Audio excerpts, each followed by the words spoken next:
All right, good morning, everyone. I'm Dr. Eric Way, emergency physician and CEO of Bellevue Hospital. It's my pleasure to welcome you here to this historic hospital. While the city, the greatest city in the world, is 400 years old, this hospital is almost 289 years old. And so it's with my distinct pleasure to introduce you to our 110th mayor of this great city, Mayor Eric Adams. Thank you. Thank you. Thank you so much, Doctor, and the entire Bellevue team. I recall my days of policing. We would use this facility so much. They do so much every day. And during COVID and other major incidents, this was really a focal point for the entire city. Dr. Katz and the entire H&H operation. Oftentimes, we don't realize how much the team members behind us and those who are on the side, how much they contribute to the city. And we just want to personally say thank you for the work that you do. And that work is really highlighted in what you do around those with severe mental health illness. As we think about it, and many of us have forgotten, but I have not, almost 3 years ago today, Michelle Go, a young, promising New Yorker, was shoved to the subway track, and we lost her. I will be speaking with her parents later today, as I often do during this time, because although the time may move forward, the pain does not dissipate. It still reminds you each time you have to think about what took place. And far too many New Yorkers are dealing with severe mental health illness. And we made a commitment when I took office. For far too long, we were walking past them, acting like they don't exist, allowing them to sleep on the side of the highways and allowing them to sleep in our subway stations and in our streets. And we just act like everything was fine. I refused to do that. And we received a lot of pushback when we stated that we would not allow our city to become a city where encampments would define us as a city. There's nothing dignified about allowing someone to sleep on the street, someone to sleep in the subway system. And no matter how much noise people put in place, telling us that it could not be solved, we refuse to surrender, we refuse to submit. New Yorkers don't submit. We solve problems, and that's what this administration made clear. The team members here, under the leadership of Deputy Mayor Williams-Isom and Molly and Dr. Katz, and our entire operation has been focused on this issue. We brought on Brian to help us become smarter in this place. Homelessness did not start January 1st, 2022 when I became the mayor. Let's be clear on that. Administration after administration after administration have been trying to tackle not only this local problem, but national problem of homelessness. Go Google other cities and see the encampments lining the streets, how people are living under roadways and pathways and highways.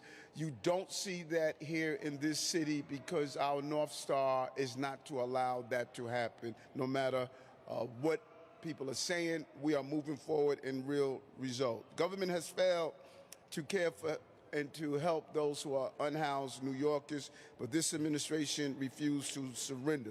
Through our subway safety plan, we doubled the number of outreach staff working with unhoused New Yorkers.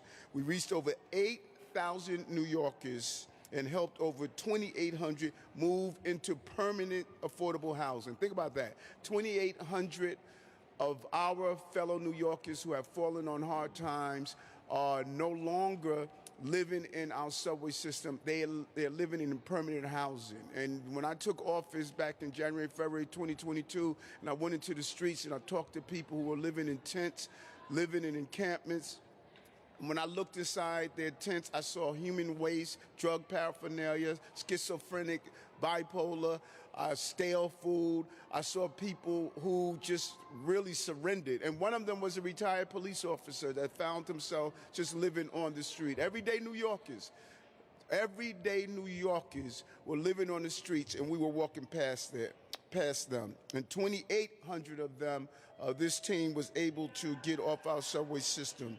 A key part of our subway safety plan are the PATH and SCOUT programs, which bring together law enforcement and trained clinicians to do cold response in the subways. Since our PATH program began last year, our teams have made contact with over 7,400 unhoused New Yorkers and delivered services to over 2,200 people.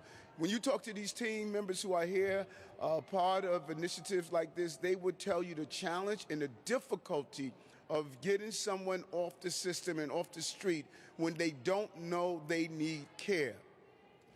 That is a challenging task that you must build trust, build community, and continuously engage in interacting with them so that they can realize that they need the help that they deserve. And we know we have to do more. There's more work to be done. This is an endless cycle because each time we pull people inside, there's another group that goes back outside, but we're going to be committed. And today, we're announcing further details on a historic $650 million effort to address homelessness that includes $620 million invested directly in street homelessness and support for those with severe mental illness. This administration, we have committed the largest annual investment in serving street homeless in the city's history. And we have more than doubled our street programming budget from when we came into office, the largest in the city's history. We're excited to unveil the new Bridge to Home model that will meet New Yorkers where they are and provide a supportive facility that gets them the treatment and temporary housing they need while keeping them out of the hospitals and off our subways. Really hats off to Dr. Katz and Brian and the team from hearing from their on-the-ground workers that this is something we must do, and we're going to put the money to get it done. And we know New Yorkers cycle between hospital and homelessness. Those of you who use our public subway system and our other systems of transportation, you know you see the same individuals over and over and over again. Our goal is to give them the trust they need to come inside. And we're here at Bellevue Hospital, one of our great public hospitals, which treats people experiencing street homelessness every day. Many of these people come back again and again and again. They see the revolving door. We know how much personal trauma this is to all of us to experience watching people go through this over and over again. And so the new facility will provide a safe space for New Yorkers with mental illness to live, to heal, and be cared for so they get the life-changing help they need. It will also help reduce unnecessary emergency room visits in inpatient hospitals. If we don't get people off the streets that are dealing with medical issues, diabetes, heart disease, asthma, they end up in the emergency room. That just does not make any sense. And our goal is to stop that cycle of homelessness.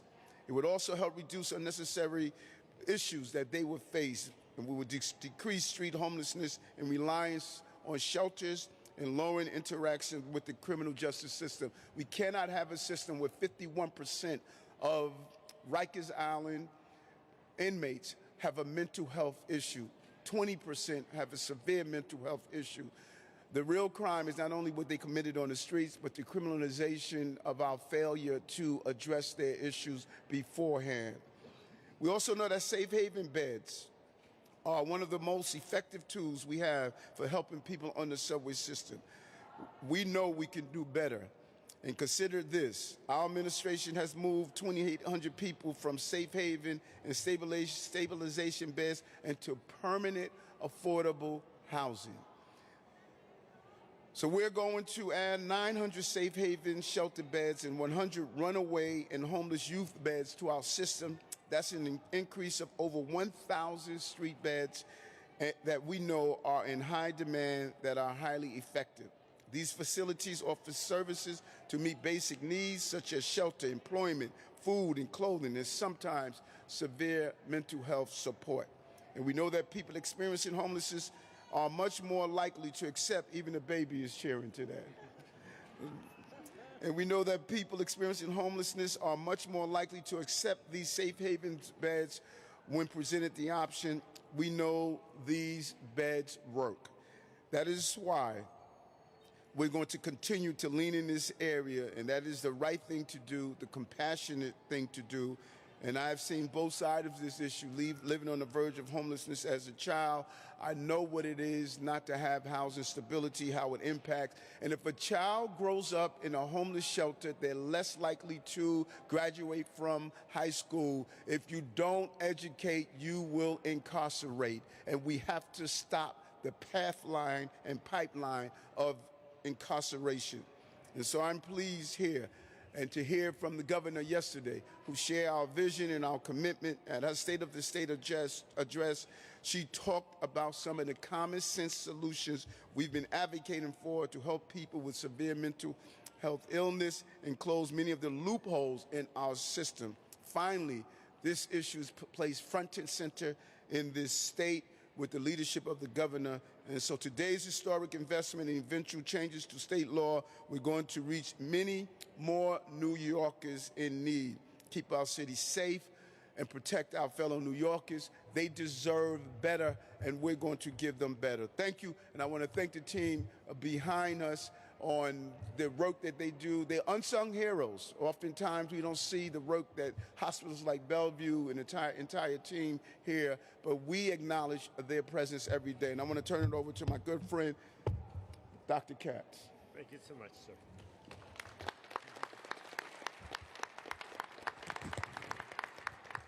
Good morning, everyone. I'm Dr. Mitch Katz. I'm the proud CEO and president of New York City Health and Hospitals and a practicing primary care doctor. And I have to say to you, Mr. Mayor, that in my 30 years as a public hospital doctor, I have pleaded with people to fix this hole. I have pleaded with people to recognize that our existing system has a fundamental gap, and that fundamental gap is what's propelling what people are seeing on the street. And to understand that gap, I want you all to think about what the job of a hospital like Bellevue is with somebody with serious mental illness. The people who get hospitalized at a place like Bellevue are in tremendous distress. They are usually either psychotic, meaning they are hearing voices or having thoughts that are not their own.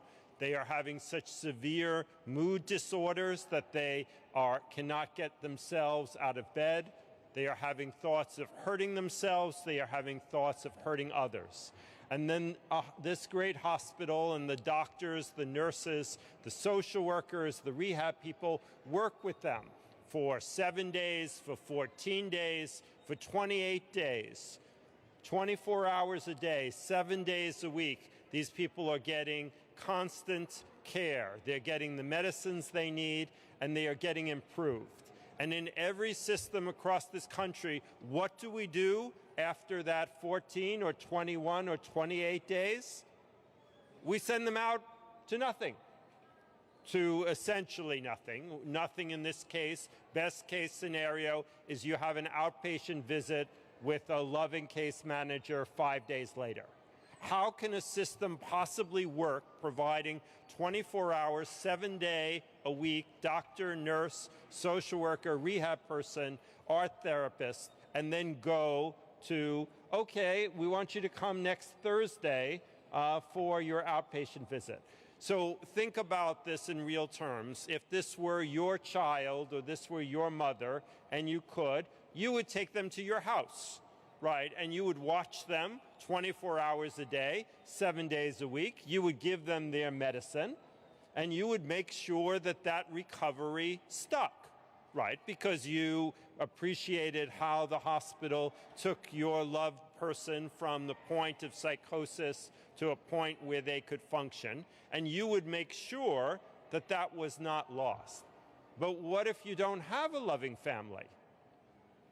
Who is watching you? Who is reorienting you? Who is making sure that you take your medicines? And in the absence of that, this hole again exists in every system I've ever worked in, right? What what do we think is going to happen to the majority of people who leave the hospital? They're going to lose all of that great work, all of that effort that was put into their recovery. And Mr. Mayor, by approving this program, you have in many ways fulfilled the dream for me, which is that we would have the right place. So in our bridge, we will be able to provide people with their own room in a setting where we will have on-site services so that we can maintain their recovery. All of us are committed to housing, but people do not go from 24-hour day, 7-day-a-week psychiatric hospitalization next day into permanent housing. It's not possible. There's too much work that has to be done.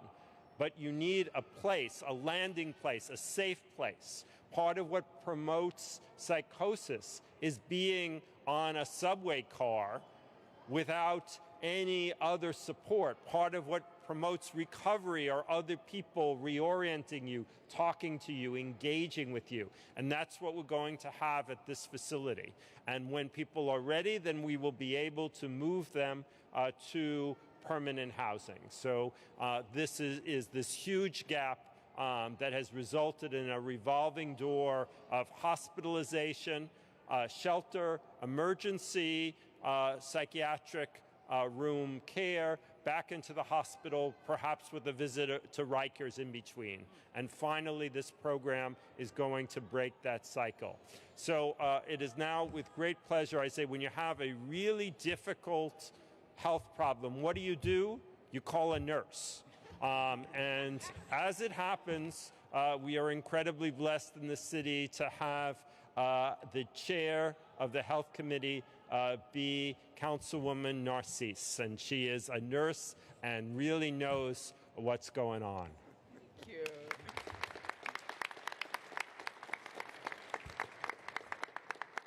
Good morning.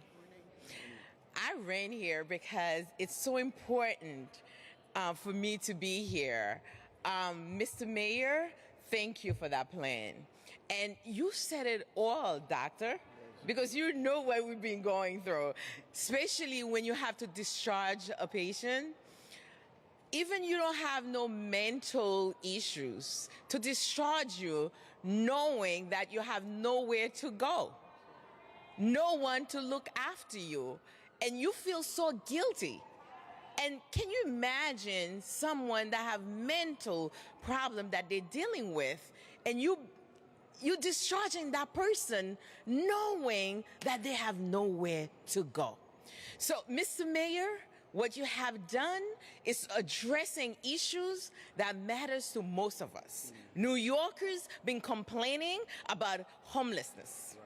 They've been complaining, people are there, they're on the train sleeping, they're everywhere they pass by, they're on the sidewalk.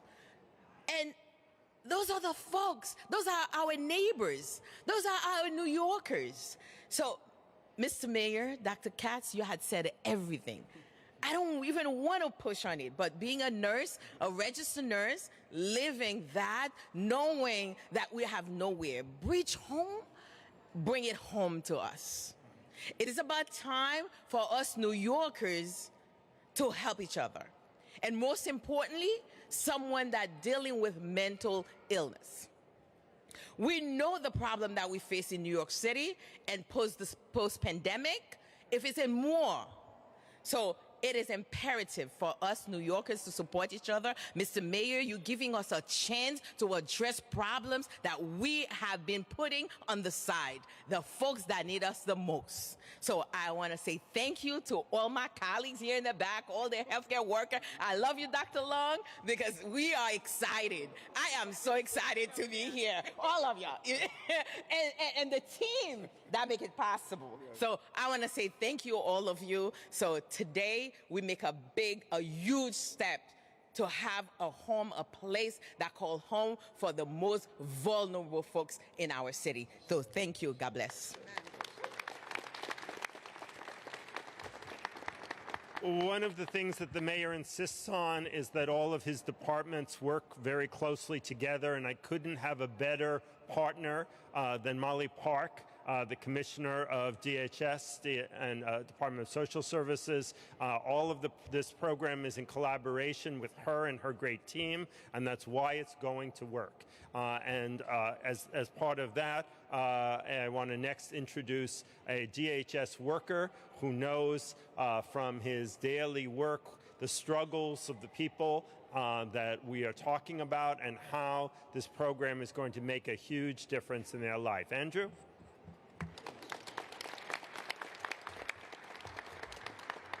Good morning. Good morning. And thank you, Mr. Mayor, for having me here today.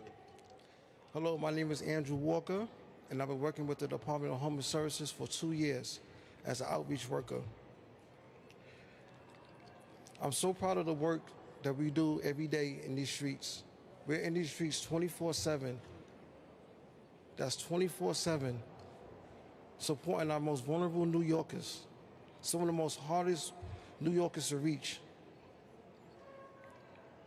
cycling through various forms of trauma. New Yorkers that are unraveling in the public as their mental health deteriorates in our city streets and subways. We work every day to build trust and encourage them to come inside and receive the services that they need in a safe setting. We bring a lot of empathy and compassion, listening, understanding, meeting the individual where they at, and understanding the challenges that they face.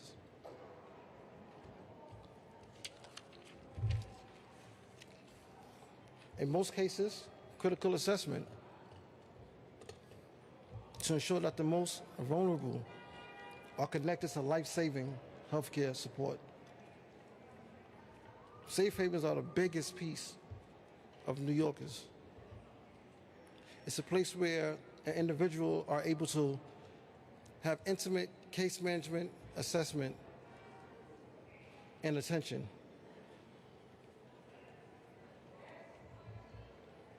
Safe havens are the first and important step of helping many individuals start process and getting back on their feet. Outreach workers, as myself, and shelter staff work closely together to ensure that individuals receive quality care and stay connected to services so that they're able to move into permanent housing. Sometimes it's just that one person who's just one paycheck away that just need a place to sleep.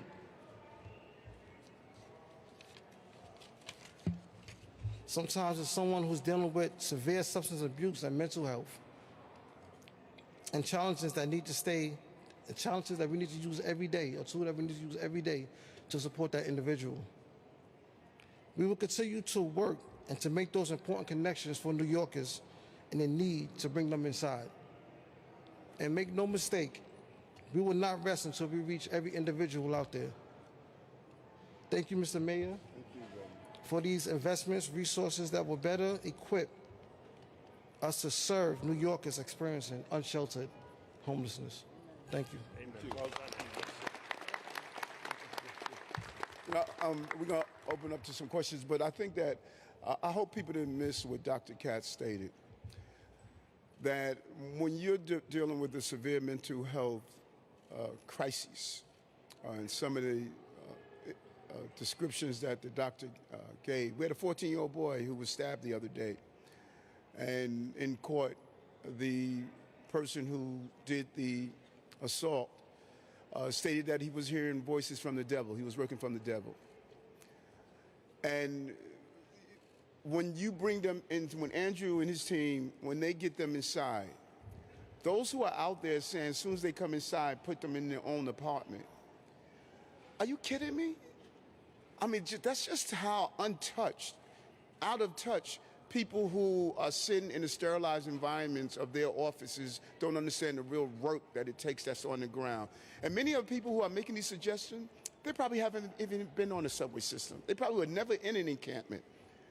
They're sitting back being philosophical. Idealism collides with realism when you're talking to a person that's hearing voices from the devil and you're trying to get him inside and give him the care that he needs.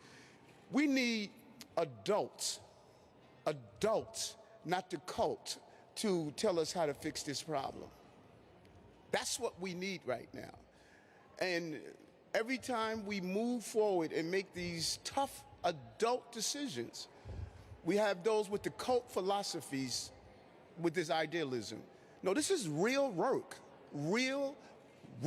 that we are doing and the people behind me are doing. How are you? I'm good. How are you, Mr. Good. Mayor? Good. So I was just wondering how you guys are going to choose the 100 people for this first model. And then wondering for you, Mr. Mayor, it's going to be outreach teams and officers who are going to be, helping sweep up some of these people on the subway. Just wondering what you thought of Governor Hochul's state proposal yesterday of having officers on every subway train overnight, if there are enough resources for that. I love the concept of former transit police officer. I was a transit cop. We used to do what's called TPF, Tactical Patrol Force. We rode the trains from 8 at night to 6 in the morning, mandatory 2 hours overtime every night. We were dealing with a different transit system. Many of us who were policing during the 80s, everything from homelessness to crime, violence on our subway system. And so I think what the governor presented is in alignment with the partnership that we've had when we rolled out the subway safety plan. And we have to be really clear of what the task is for the governor and I and the MTA. We have to deal with the perception that people are not feeling safe. We have 4.6 million riders a day. 4.6 million riders a day. 6 felonies a day on our system. And so although we have brought down crime, people are feeling unsafe. And so the omnipresence of a uniformed officer, when I'm in the subway system, that's what people are asking for. Walking through the subway cars is just a reassurance. Engaging those who are dealing with homelessness, violating transit rules. We want to continue to do that. The police commissioner is on board, and I think we're going to find a real synergy and partnership with the governor on what she announced. I was really pleased to hear her announce that. Who wants to answer the 100? Second. Thank you for your question. So the idea is to break the revolving door. So the people who will come into this program are people who have been already in a psychiatric acute hospitalization or have been in an emergency room psychiatric hospitalization and have already been assessed and have a clear plan. And the idea is to really break the old mold, which is we have a plan, but then you can't follow the plan, to say, okay, we've invested all this money and time in you, and now we have a way of maintaining the plan. So everybody who comes will be coming from a facility where they've already been assessed, they're on the right medication, and the goal is to keep them on the right thing so they don't just wind up revolving back onto the street. Yeah, how you doing, Jeff? You called for more power for the city to be able to do involuntary removals, and it feels like if you get that from Albany, that the 100 beds seems like a small number in terms of the people that may begin cycling through the system or already in need of the system. So I'm wondering, is there a plan to increase that number? How do you feel a 100-person facility will meet the need? And then second of all, in terms of the governor's policing plan, I'm wondering if you think that money might be better spent on something like this to sort of help people get stabilized and get the help they need.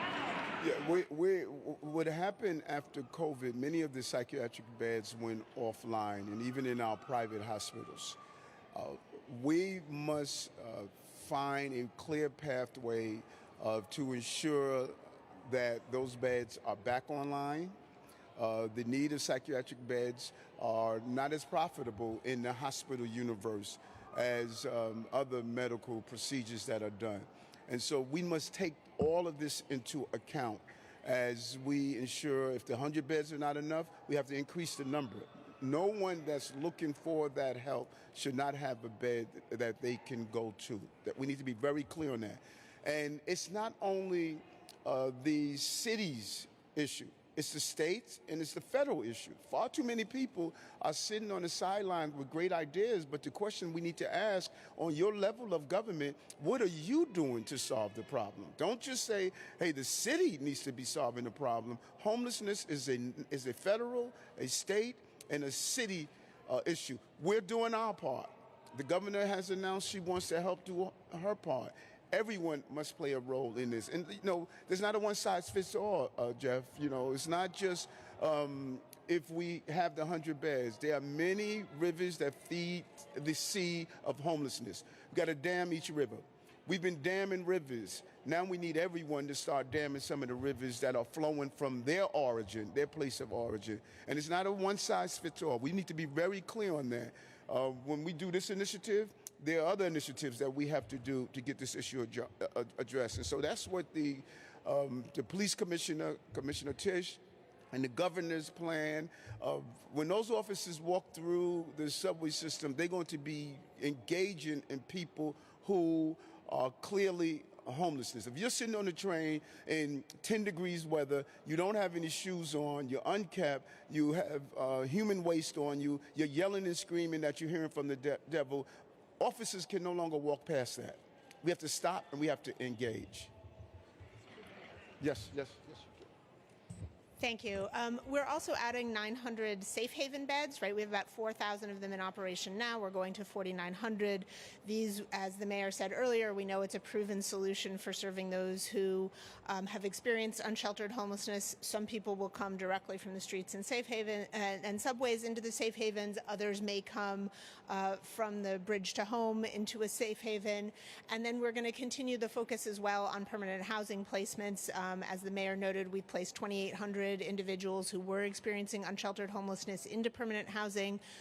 Just last year, there were 4,800 supportive housing placements. That's a 19% increase from the year before. So it isn't, the goal is always that it isn't a one and done, but that we're really flowing people through the continuum of housing options. Thank you. Yes, sir. Mr. Mayor? Yes, sir. I just have a question about timeline and locations. And by the way, that guy who stabbed the 14-year-old, he lived across the street from the 40th precinct for the last year and a half. He wasn't homeless. Mm-hmm. He was just crazy. Mm-hmm. But anyway, the locations and timeline of the shelter that you're talking about, the facility that's going to be created, do we have an actual timeline? Brad Lander is making comments that 5 years from now doesn't really help us. And also this 900 beds, is there a timeline on those being added as well? Well, okay,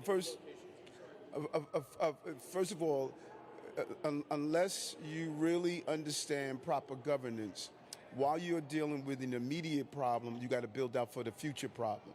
So anyone who will attempt to state that we're sitting on our hands while we build out something or while we build the new facilities is not listening to what Molly just stated.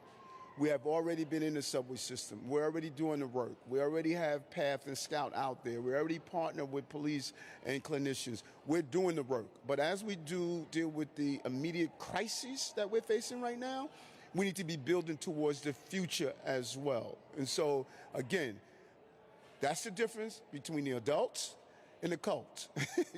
So it's great for him to have all of these grand ideas, but the reality is every time the adults come up with real solutions, 30-day program of getting migrants out of our asylum seekers, the cult attack us. Taking 20,000 guns off the streets when the adults say it, the cults attack us. Dealing with the revolving door of the mental health facility, the cults attack us. Closing down encampments on our streets, the adults make their decision, the cults attack us. Listen, you can't say cult without Brad.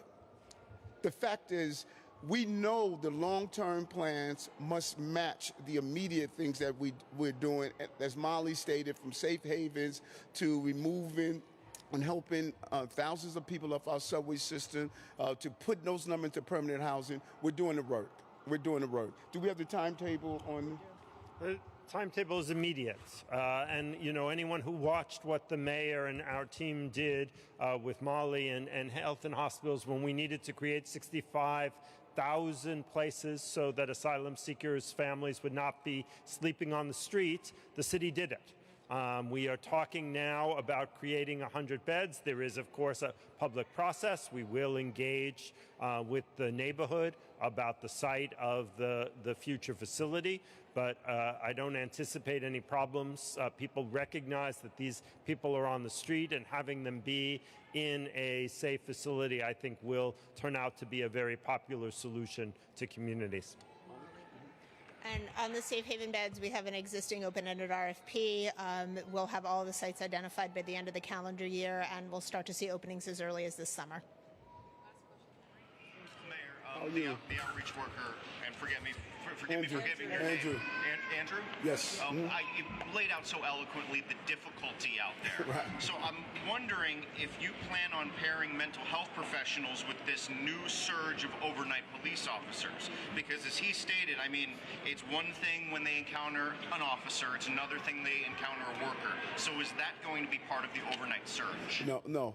The volume of having those overnight police officers walking through the trains, having an outreach worker partnering with each police officer is not realistic, and the volume is just beyond a belief. And many outreach workers at that volume are working those hours. The beauty of the police department is that they're around the clock. 24 hours, 7 days a week at the right volume. So the goal is to be able to, if they need an outreach worker, is to make sure we can get one on the scene. Train those officers on how to interact properly. And so we need to be really creative, as Andrew stated, building trust. And some of you, I said 2 days ago, when I was out with NJ walking in the system, it was just real, as we saw. There were people, when you come near them, they become violent. Just the mere fact you come near them. And if you don't have that right balance of having a clinician and a law enforcement officer, it goes from 0 to 100 quickly. And so many people who are coming up with these creative, idealistic approaches, they've never been out there on the street. They've never been on a subway system walking up to someone where the mere fact you walk up to them, in uniform or not in uniform, they turn violent. That's real. And because people can't properly come up with the right solutions, because they're not on the ground. They're not on the ground. If you were to go to some of these folks giving solutions, ask them when the last time they've been on the subway system. They don't even know what a Metro card look like. I'm in the system. I speak to these people. I interact with them. And I know that's the type of leadership we need. And that's the difference between the adult and the cult. Thank you.